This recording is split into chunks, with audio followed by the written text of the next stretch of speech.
नमस्कार दोस्तों। आज की कहानी बलिदान मुंशी प्रेमचंद द्वारा लिखित। मनुष्य की आर्थिक अवस्था का सबसे ज़्यादा असर उसके नाम पर पड़ता है। मौजे बेला के मंगरू ठाकुर जब से कांस्टेबल हो गए, इनका नाम मंगल सिंह हो गया। अब उन्हें कोई मंगरू कहने का साहस नहीं कर सकता था। कल्लू अहीर ने जब से हल्के के थानेदार साहब से मित्रता कर ली और गांव का मुखिया हो गया, उसका नाम कालिका दीन हो गया।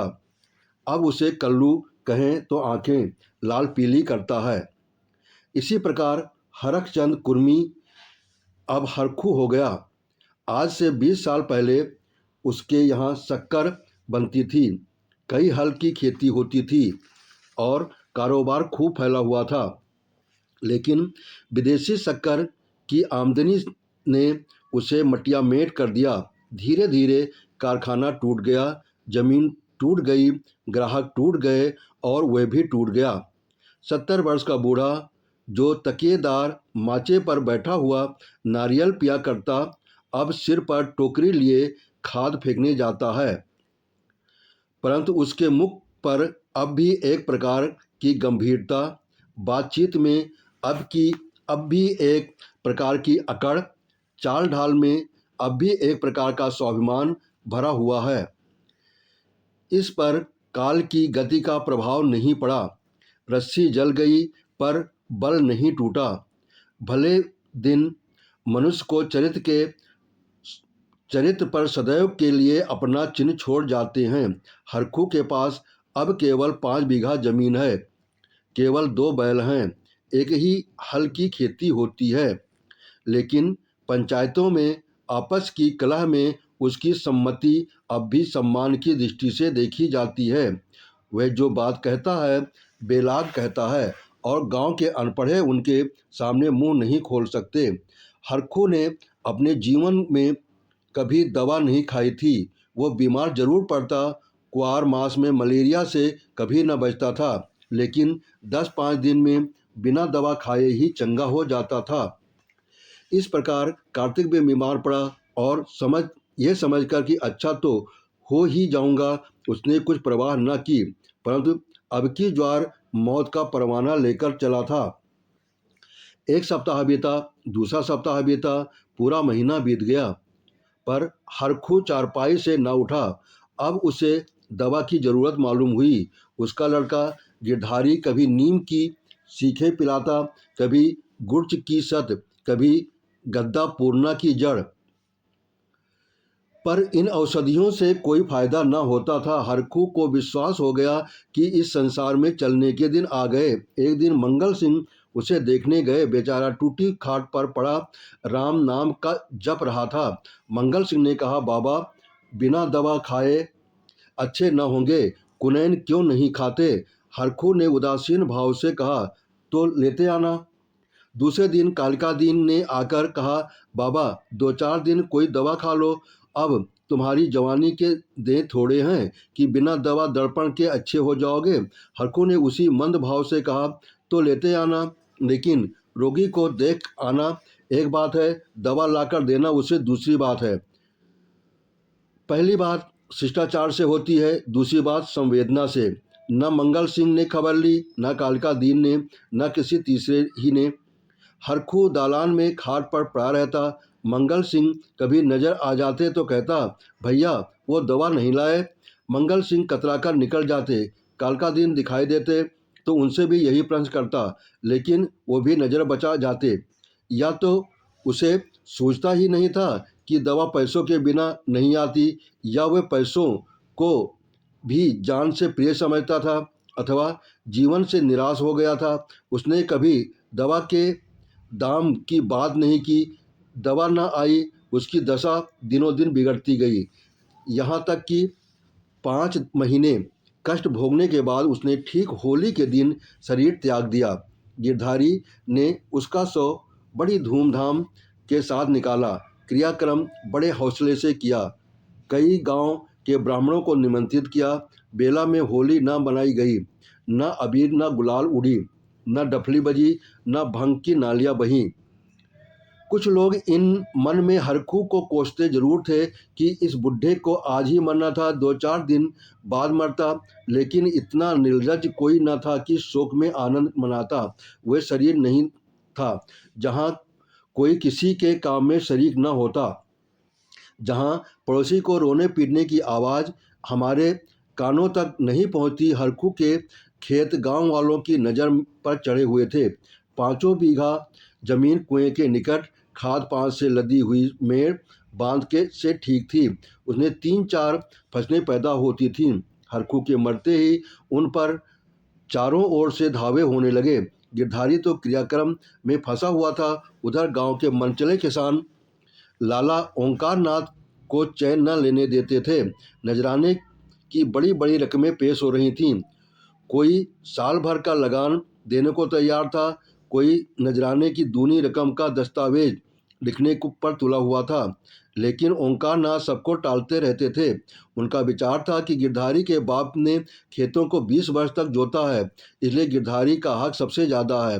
अगर दूसरों से कम भी नजराना दे तो खेत उसी को देनी चाहिए। अस्तु जब गिरधारी क्रियाक्रम से निवृत्त हो गया और उससे पूछा, खेती के बारे में क्या कहते हो? गिरधारी ने रोकर कहा, सरकार, इन्हीं खेतों ही का तो आसरा है, जोतूंगा नहीं तो क्या करूंगा?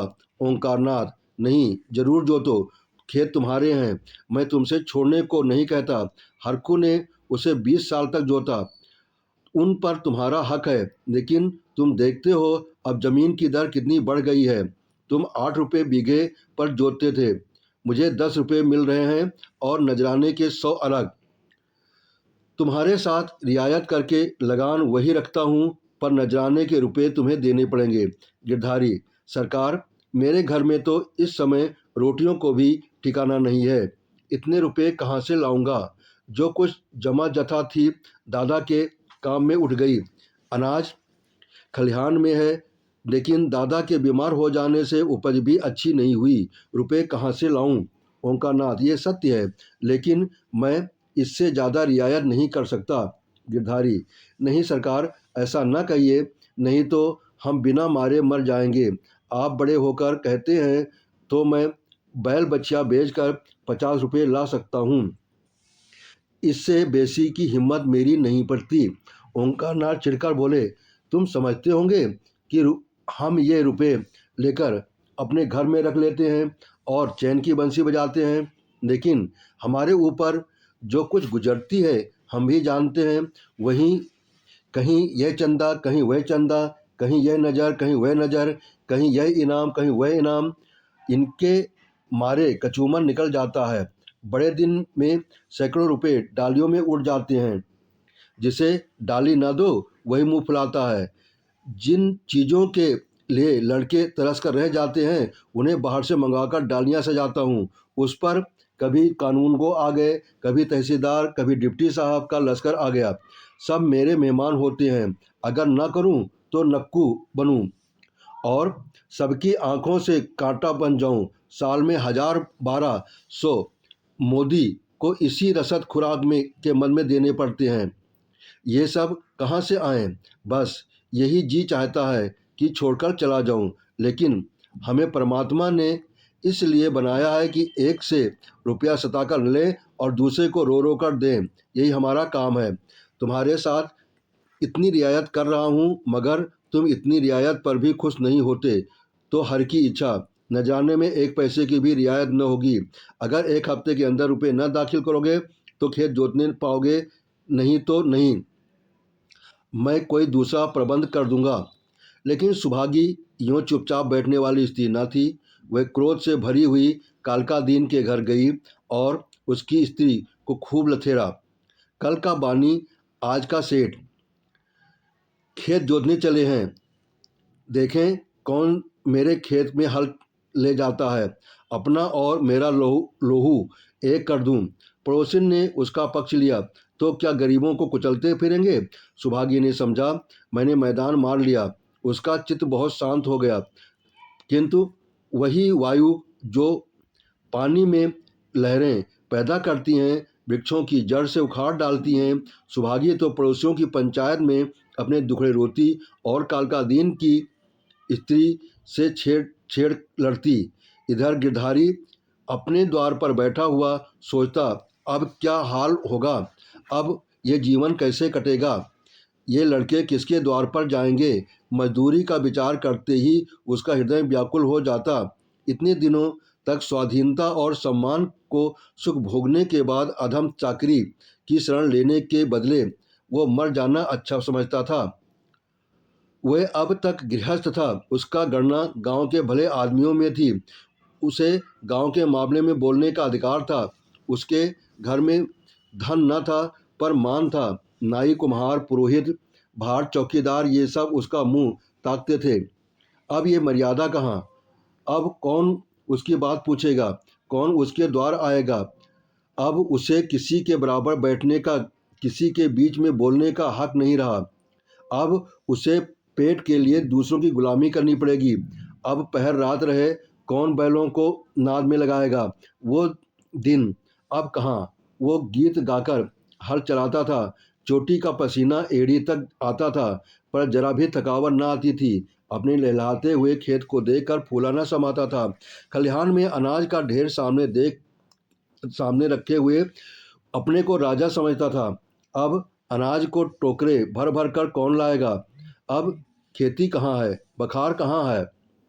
यही सोचते सोचते गिरधारी की आंखों में आंसू की झड़ी लग जाती थी। गांव के दो चार सज्जन जो कालकादीन से जलते थे, कभी कभी गिरधारी को तसल्ली देने आया करते थे, पर वे उनसे भी खुलकर न बोलता। उसे मालूम होता कि मैं सबकी नज़रों से गिर गया हूँ। अगर कोई समझता था कि तुमने क्रियाक्रम में व्यर्थ इतने रुपए उड़ा दिए तो उसे बहुत दुख होता। वो अपने उस काम पर जरा भी न पछताता। मेरे भाग में जो कुछ लिखा है वो होगा, पर दादा के ऋण से मैं उऋण हो गया। उन्होंने अपनी जिंदगी में चार को खिलाकर खाया, क्या मरने के पीछे मैं उन्हें पिंडे पानी की तरसाता? इस प्रकार 3 माह बीत गए और आषाढ़ आ पहुंचा। आकाश की घटाएं आईं, पानी गिरा, किसान हल जुए ठीक करने लगे, बढ़ई हलों की मरम्मत करने लगा। गिरधारी पागल की तरह कभी घर के भीतर जाता, कभी बाहर जाता, अपने हलों को निकाल कर देखता। अपनी मुठियाँ टूट गई हैं, इसकी फाल ढीली हो गई है, जुए में सैला नहीं है। देखते देखते वो एक क्षण अपने को भूल गया। दौड़ा हुआ बढ़ई के यहाँ गया और बोला, रज्जू मेरे हाल में बिगड़े हुए हैं, चलो बना दो। रज्जू ने उसकी ओर करुण भाव से देखा और अपना काम करने लगा। गिरधारी को होश आ गया, नींद से चौंक पड़ा। गलानी से उसका सिर झुक गया, आंखें भर आईं, चुपचाप घर चला आया। गांव में चारों ओर हलचल मची हुई थी। कोई सन के बीज खोजता फिरता था, कोई जमींदार के चौपाल से धान के बीज लिए आता था। कहीं सलाह होती किस खेत में क्या बोना चाहिए। गिरधारी ये बातें सुनता और जलहीन मछली की तरह तड़पता था। एक दिन संध्या समय गिरधारी खड़ा अपने बैलों को खुजला रहा था कि मंगल सिंह आए और उधर उधर की बातें करके बोले, गोई को बांध कर कब तक खिलाओगे, निकाल क्यों नहीं देते? गिरधारी ने मलिन भाव से कहा, कोई ग्राहक आए तो निकाल दूं, मंगल सिंह एक ग्राहक तो हम ही हैं, हम ही को दे दो। गिरधारी अभी कुछ उत्तर न देने पाया था कि तुलसी बनिया आया और गरज कर बोला, गिरधारी तुम्हें रुपए देने हैं कि नहीं? वैसा कहो, 3 महीने में हील हवाला करते चले आते हो, अब कौन खेती करते हो कि तुम्हारी फसल में अगोरे बैठे रहें। गिरधारी ने दीनता से कहा, साह जैसे इतने दिनों माने हो, आज और मान जाओ, कल तुम्हारी एक एक कौड़ी चुका दूंगा। मंगल और तुलसी के इशारों से बातें की और तुलसी भुनभुनाता हुआ चला गया। तब गिरधारी मंगल सिंह से बोला, तुम इन्हें ले लो तो घर ही में रह जाऊं, कभी कभी आँख से देख तो लिया करूँगा। मंगल सिंह, मुझे अभी तो कोई ऐसा काम नहीं, लेकिन घर पर सलाह करूँगा। गिरधारी, मुझे तुलसी के रुपए देने हैं, नहीं तो खिलाने को तो भूसा है। मंगल सिंह, ये बड़ा बदमाश है, कहीं नालिश न कर दे। सरल हृदय गिरधारी धमकी में आ गया।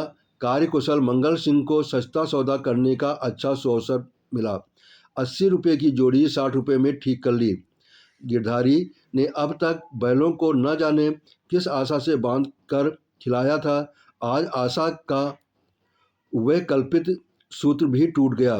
मंगल सिंह गिरधारी की खाट पर बैठे रुपए गिन रहे थे और गिरधारी बैलों के पास विषादमय नेत्रों से उनके मुंह की ओर ताक रहा था। आह, ये मेरे खेतों के कमाने वाले, मेरे जीवन के आधार, मेरे अन्नदाता, मेरी मान मर्यादा की रक्षा करने वाले, जिनके लिए पहर रात से उठकर छांटी काटता था, जिनके खली दाने की चिंता अपने खाने से ज़्यादा रहती थी, जिनके लिए सारा दिन हरियाली उखाड़ा करता था, ये मेरी आशा की दो आँखें, मेरे इरादे के दो तारे, मेरे अच्छे दिनों की दो चिन्ह, मेरे दो हाथ अब मुझसे विदा हो रहे हैं।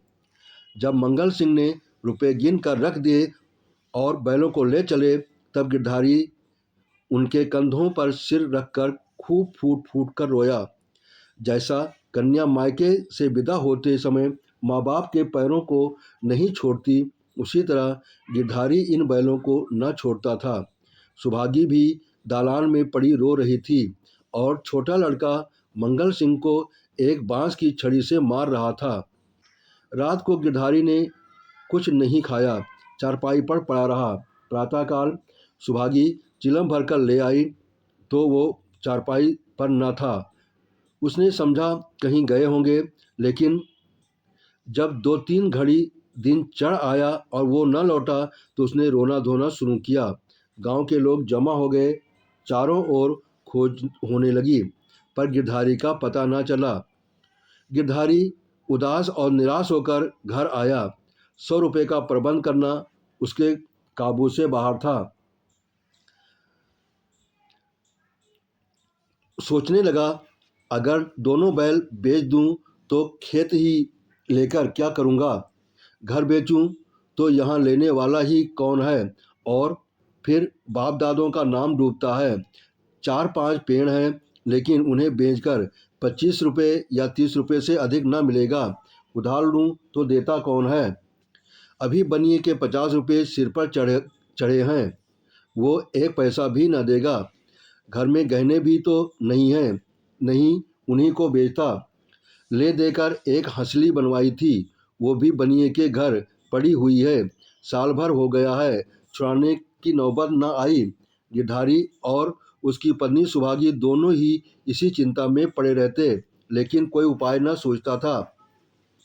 गिरधारी को खाना पीना अच्छा न लगता, रात को नींद न आती। खेतों के निकलने का ध्यान आते ही उसके हृदय में हूक सी उठने लगती। हाय, वह भूमि जिसे हमने वर्षों जोता, जिसे खाद से पाटा, जिसमें मेड़े रखी, जिसकी मेड़े बनाई, उसका मजा अब दूसरा उठाएगा। वे खेत गिरधारी के जीवन का अंश हो गए थे। उनकी एक एक अंगुली, एक एक अंगुल भूमि उसके रक्त के से रंगी हुई थी। उसके एक एक परमाणु उसके पसीने से तर हो रहा था। उसके उनके नाम की जीवा पर उसी तरह आते थे जिस तरह अपने तीनों बच्चों का। कोई चौबीसों था, कोई 22 था, कोई नाल बेला, कोई तलैया वाला। इन नामों के स्मरण होते ही खेतों का चित्र उसकी आंखों के सामने खिंच जाता था।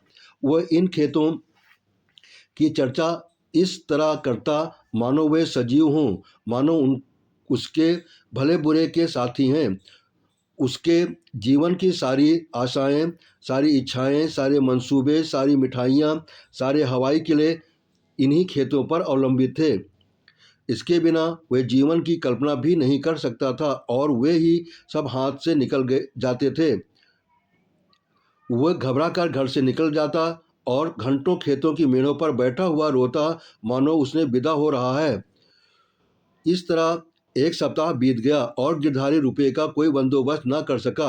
8वें दिन उसे मालूम हुआ कि कालकादीन ने 100 रुपये की नजराने देकर 10 रुपये बीघे पर खेत ले लिए।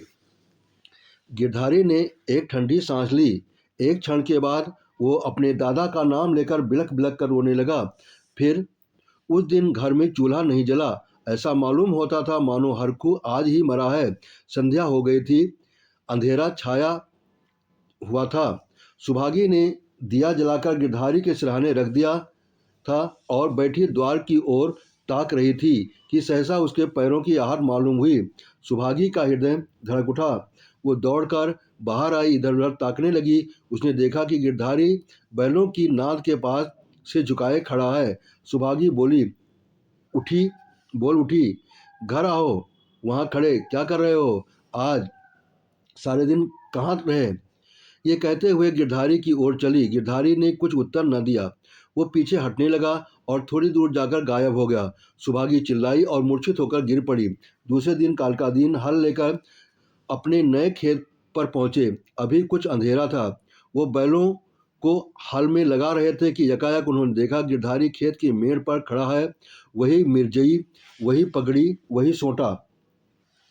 कालका दिन ने कहा, अरे गिरधारी मर्दे आदमी, तुम यहाँ खड़े हो? और बेचारी सुभागी हैरान हो रही है, कहाँ से आ रहे हो? ये कहते हुए बैलों को छोड़कर गिरधारी की ओर चले। गिरधारी पीछे हटने लगा और पीछे वाले कुएं में कूद पड़ा। कालका दिन ने चीख मारी और हल बल बैल वहीं छोड़कर भागा। सारे गांव में शोर मच गया। लोग नाना प्रकार की कल्पनाएं करने लगे। कालका दिन को गिरधारी वाले खेतों में जाने की हिम्मत न पड़ी। गिरधारी को गायब हुए 6 महीने बीत चुके हैं। उसका बड़ा लड़का अब एक ईंट के भट्टे पर काम करता है और 20 रुपये महीना घर आता है। अब वह कमीज और अंग्रेजी जूता पहनता है। घर में दोनों जून तरकारी पकती है और जौ के बदले गेहूँ खाया जाता है। लेकिन गांव में उसका कुछ भी आदर नहीं। अब वह मजूर है। सुभागी अब प्राय गांव में आए कुत्ते की भांति दबकती फिरती है। वह अब पंचायत में भी नहीं बैठती। वह अब मजूर की माँ है। कालका दिन ने गिरधारी के खेतों से इस्तीफा दे दिया है, क्योंकि गिरधारी अब तक अपने खेतों के चारों तरफ मंडराया करता है। अंधेरा होते ही वो मेड़ पर आकर बैठ जाता है और कभी कभी रात को उधर से उसके रोने की आवाज़ सुनाई देती है। वो किसी से बोलता नहीं, किसी को छेड़ता नहीं। उसे केवल अपने खेतों को देखकर संतोष होता है। दिया जलने के बाद उधर का रास्ता बंद हो जाता है। लाला ओंकारनाथ बहुत चाहते हैं कि ये खेत उठ जाए, लेकिन गांव के लोग उन खेत का नाम लेते डरते हैं। कहानी सुनने के लिए आपका बहुत बहुत धन्यवाद और सब्सक्राइब करने के लिए बहुत बहुत आभार।